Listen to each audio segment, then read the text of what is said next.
पश्चिम बंगाल के चुनाव में बीजेपी ने तृणमूल कांग्रेस के अजय माने जाने वाले किले को ध्वस्त कर दिया है। बीजेपी ने 207 सीटें हासिल करके राज्य में प्रचंड बहुमत हासिल किया और तृणमूल कांग्रेस को 80 सीटों पर समेट दिया है। कमल की आंधी राज्य में ऐसी चली कि तृणमूल कांग्रेस तिनके की तरह उड़ गई है। बीजेपी की इस बड़ी जीत में नेता प्रतिपक्ष और बीजेपी के दिग्गज नेता शुवेंदु अधिकारी की बड़ी भूमिका मानी जा रही है।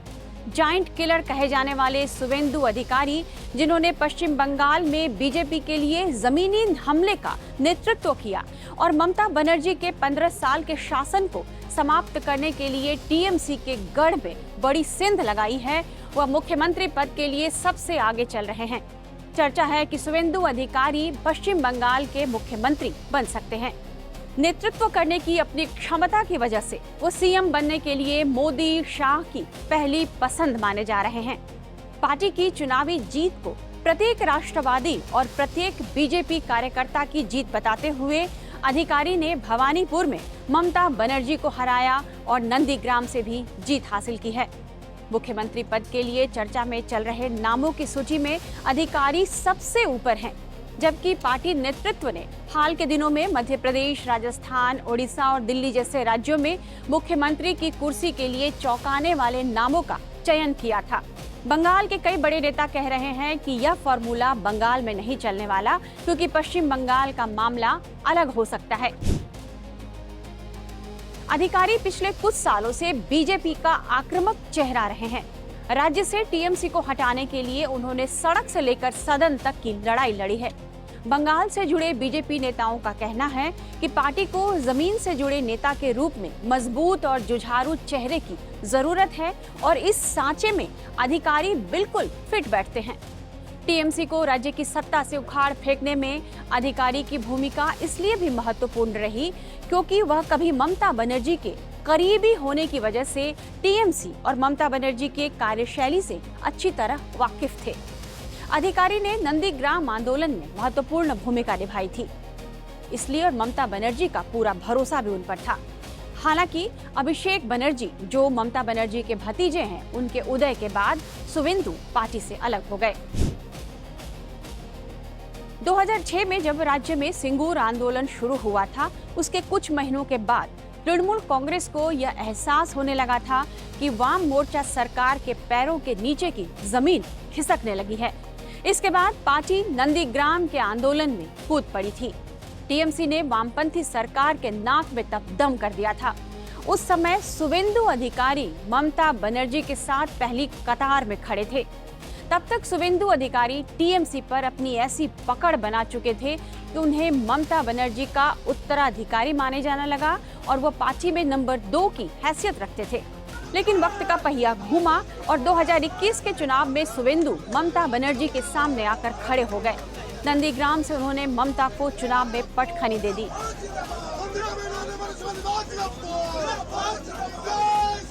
4 मई 2026 को आए चुनावी नतीजे में शुवेंदु अधिकारी ने लगातार दूसरे चुनाव में टीएमसी अध्यक्ष और बंगाल के मुख्यमंत्री ममता बनर्जी को हरा दिया।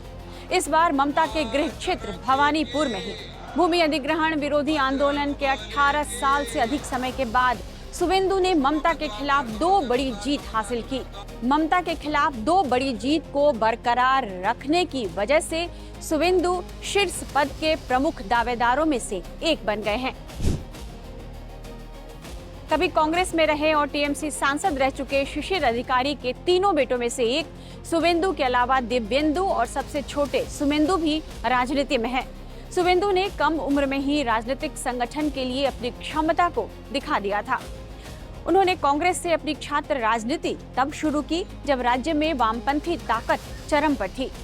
टीएमसी के गठन के बाद अपने पिता के साथ 2000 के आसपास वह टीएमसी में शामिल हो गए। बीजेपी में आने के बाद शुवेंदु बंगाल में पार्टी का निर्विवाद चेहरा बन गए हैं। पिछले 5 सालों में विपक्ष के नेता के रूप में उनका पूरा राजनीतिक ध्यान मुख्यमंत्री ममता बनर्जी को हराने और उनकी नीतियों के खिलाफ ही रहा है।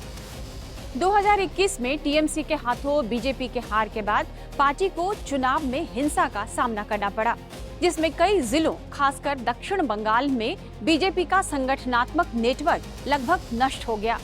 उस समय कई लोगों ने यह अनुमान लगा लिया था कि शुवेंदु अधिकारी अब टीएमसी में वापस चले जाएंगे, लेकिन वह बीजेपी में ही रहे और भाजपा कार्यकर्ताओं के साथ खड़े रहने के लिए एक जिले से दूसरे जिले की यात्रा करते रहे। यह कुछ ऐसा था जिसने उन्हें पार्टी के कार्यकर्ताओं का प्रिय बना दिया। समझा जाता है कि उन्होंने उस समय अपने एक सहयोगी से कहा था, मैं कभी भी टीएमसी में नहीं जाऊंगा, मैं ममता बनर्जी को बंगाल के पूर्व मुख्यमंत्री बनाऊंगा और टीएमसी प्राइवेट लिमिटेड को बाहर कर दूंगा। शुवेंदु ने कभी जो बात अपने साथियों से कही होगी, आज उन्होंने इसे साबित किया है। अपने इसी जुझारू व्यक्तित्व और फाइटर छवि की वजह से वह बीजेपी की टॉप लीडरशिप के फेवरेट बनते चले गए। जैसे हिमंता विश्व शर्मा असम में बीजेपी का चेहरा हैं, उसी तरह बंगाल में शुवेंदु भाजपा का चेहरा बन गए। उन्हें एलओपी नियुक्त किया गया। बीजेपी के एक बड़े नेता का कहना है कि 2021 में राज्य में पार्टी के हार के बाद भी वो जिस तरह से मजबूती से खड़े रहे हैं, एक के बाद एक उन्होंने ईंटें जोड़ी और राज्य में भाजपा को फिर से खड़ा किया। जाहिर है वह बीजेपी नेतृत्व का प्रिय बनते चले गए। बीजेपी को सत्ता में लाने में उन्होंने केंद्रीय नेतृत्व की मदद की है।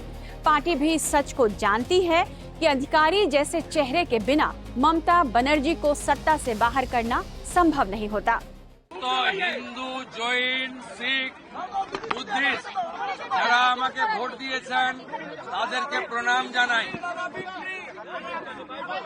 আমাকে ভবানীপুরের মুসলমানরা ভোট দেয়নি, আমাকে জিতিয়েছে হিন্দুরা, জৈন, শিখ সমাজ। আমি তাদের প্রণাম করি। এই সিট জেতা দরকার ছিল। ডক্টর শ্যামাপ্রসাদ মুখার্জি কলকাতা দক্ষিণ পূর্ব থেকে প্রথম জিতেছিলেন লোকসভায়। এই আসন না জিতলে ডক্টর শ্যামাপ্রসাদ মুখার্জির স্বপ্ন পূরণ হতো না।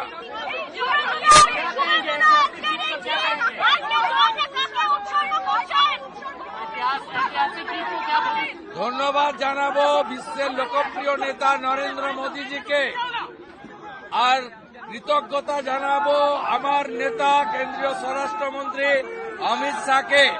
তিনি আমাকে এই কেন্দ্রে দাঁড়াতে নির্দেশ দিয়েছিলেন, উৎসাহিত করেছিলেন। আর আমার এই জয় 300 বিজেপি কর্মী যাদের আত্মবলিদানে আজকে বাংলায় পরিবর্তন, সেই 300 বিজেপি কর্মী এবং হিন্দু শহীদ হরগোবিন্দ দাস, চন্দন দাস সহ যারা হিন্দুত্বের জন্য প্রাণ দিয়েছেন তাদের প্রতি উৎসর্গ করলাম।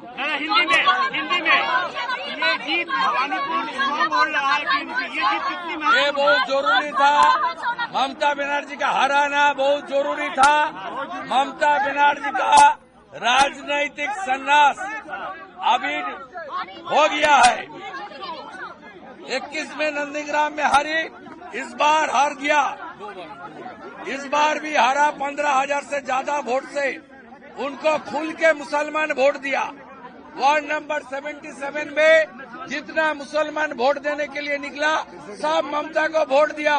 और मुझे हिंदू, सिख, जैन, बुद्धिस्ट लोग ने आशीर्वाद देकर जिताया।